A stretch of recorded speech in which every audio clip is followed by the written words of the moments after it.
Hai anak teacher semuanya, apa kabar nak? Teacher berharap semuanya dalam keadaan sehat ya. Ya, kembali lagi bertemu dengan teacher Sastri di mata pelajaran IPA terpadu. Oke, sebelum kita lanjutkan materi kita nak, terlebih dahulu kita review materi sebelumnya. Teacher tanya anak-anak semuanya, apa masih ingat materi kita sebelumnya apa? Ya, benar ya. Materi kita sebelumnya adalah alat gerak manusia itu terbagi atas dua, yaitu alat gerak pasif dan alat gerak aktif. Nah, salah satu alat gerak pasif adalah rangka atau tulang pada tubuh kita ya. Kemarin kita sudah sampai di tulang rawan. Selanjutnya kita akan masuk ke dalam tulang keras.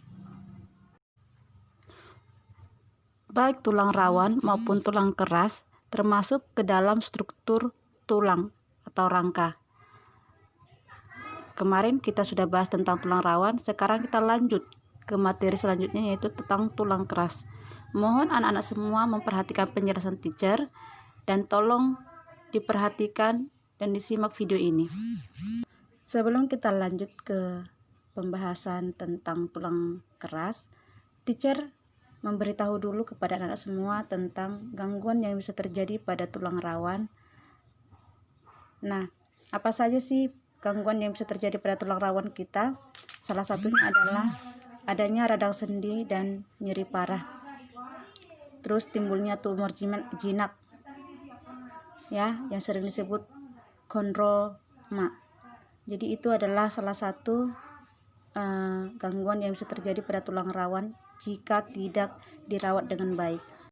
Namun jika seseorang sudah mengalami gangguan pada tulang rawannya, maka kita hanya bisa mencegahnya, tapi untuk menyembuhkannya secara total mungkin tidak akan bisa terjadi ya. Cara pencegahannya adalah salah satunya adalah dengan olahraga yang teratur, diet, di mana dietnya ini harus menyediakan semua nutrisi penting dalam proporsi yang benar. Terus yang terakhir, membuang kebiasaan buruk seperti mengkonsumsi alkohol yang berlebihan, terus memakan makanan cepat saji dan obat-obatan. Nah, sekarang kita masuk ke tulang keras ya. Tulang keras atau sering disebut dengan osteon adalah tulang yang bersifat keras dan kaku yang tersusun dari zat fosfor dan kapur. Tulang keras ini termasuk alat gerak pasif sama dengan tulang rawan tadi ya, karena hanya bergerak jika digerakkan oleh otot. Selanjutnya, apa sih fungsi dari tulang keras tersebut? Nah, anak-anak semua, siapa yang tahu fungsi dari tulang keras? Leo, Ignas, tahu nak? Coba dibuka buku pegangannya. Fungsi tulang keras adalah untuk penyusun rangka, untuk tempat pembentukan sel-sel darah, sebagai tempat melekatnya otot, untuk penyokong tubuh, untuk melindungi organ vital, memberi bentuk tubuh, sebagai tempat menyimpan mineral, untuk alat penggerak pasif. Semua yang teacher sebutkan adalah fungsi daripada tulang keras. Nah, sampai di sini anak-anak teacher sudah paham? Ya, teacher berharap semuanya paham, makanya ditonton video ini ya nak ya. Selanjutnya kita masuk ke ciri-ciri daripada tulang keras. Oke, Yovan, kamu tahu bagaimana nak ciri-ciri daripada tulang keras tersebut? Ya, ciri-ciri tulang keras adalah sebagai berikut. Mempunyai bentuk kaku dan keras, sifatnya mudah patah, zat perekat sedikit, zat kapur dan fosfor adalah penyusunnya, dan yang terakhir adalah susunan sel tulang membentuk lingkaran yang berlapis. Nah, sampai di ciri-ciri tulang keras, anak-anak semua sudah paham ya. Teacher berharap kalian bisa mengingatnya ya. Kita masuk ke jenis-jenis tulang keras. Jenis-jenis tulang keras terbagi atas dua, yaitu berdasarkan matriksnya dan yang terakhir berdasarkan bentuknya. Kita bahas satu persatu dulu ya. Kita masuk jenis tulang rawan berdasarkan matriksnya. Berdasarkan matriksnya, tulang rawan ini terbagi atas dua, yaitu tulang kompak dan tulang spon. Oke. Untuk Leonardo, kalau dilihat berdasarkan bentuknya, tulang keras itu terbagi atas berapa? Ya, terbagi atas 3 jenis. Siapa yang tahu ketiga jenis daripada tulang keras ini berdasarkan bentuknya?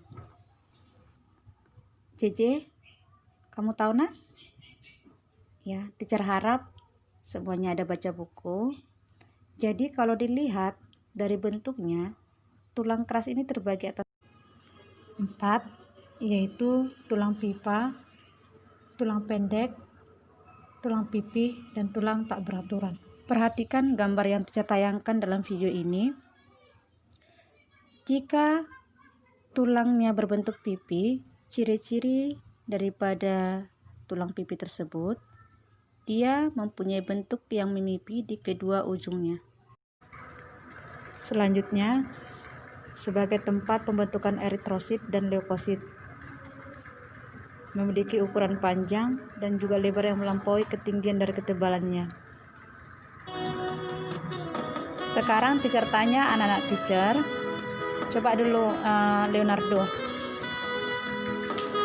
tulang pipi itu bisa ditemui dalam rangka tubuh kita di mana aja?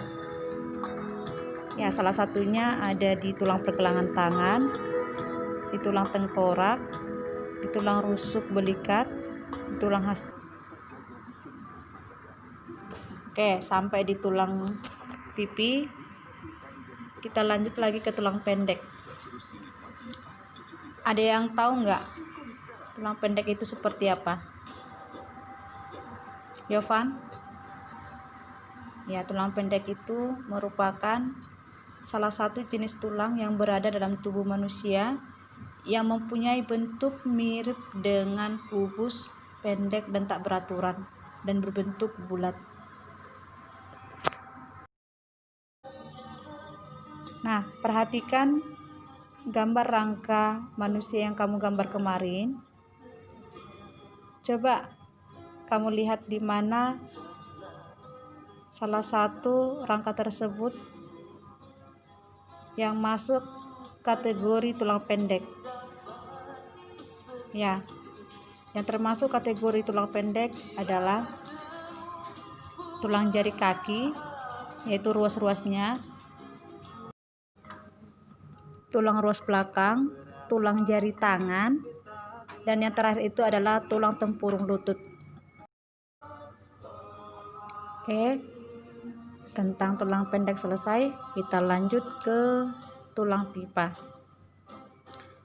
Nah, bagaimana pula bentuk daripada tulang pipa ini? Siapa yang tahu?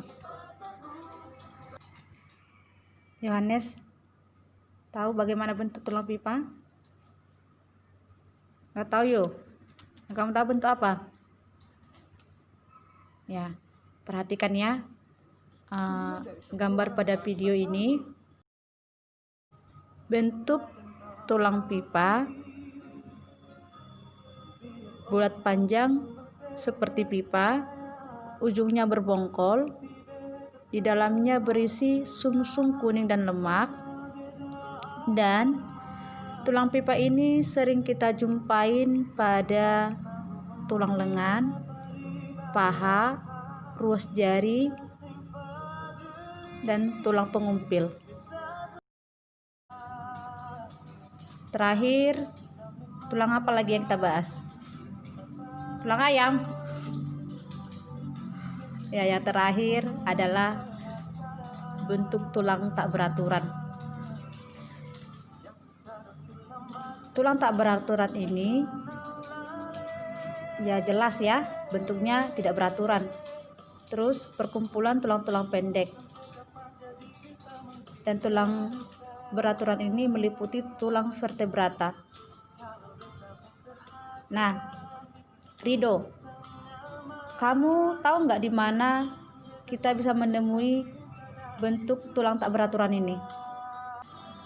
Nah, dalam rangka tubuh manusia dari ujung kepala sampai ujung kaki, kita menemukan bentuk tulang tak beraturan ini ada pada tulang wajah, pada rahang atas dan rahang bawah.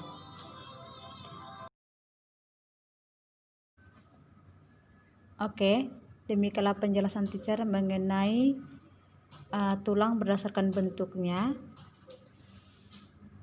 Sejauh ini anak-anak teacher sudah bisa paham kan?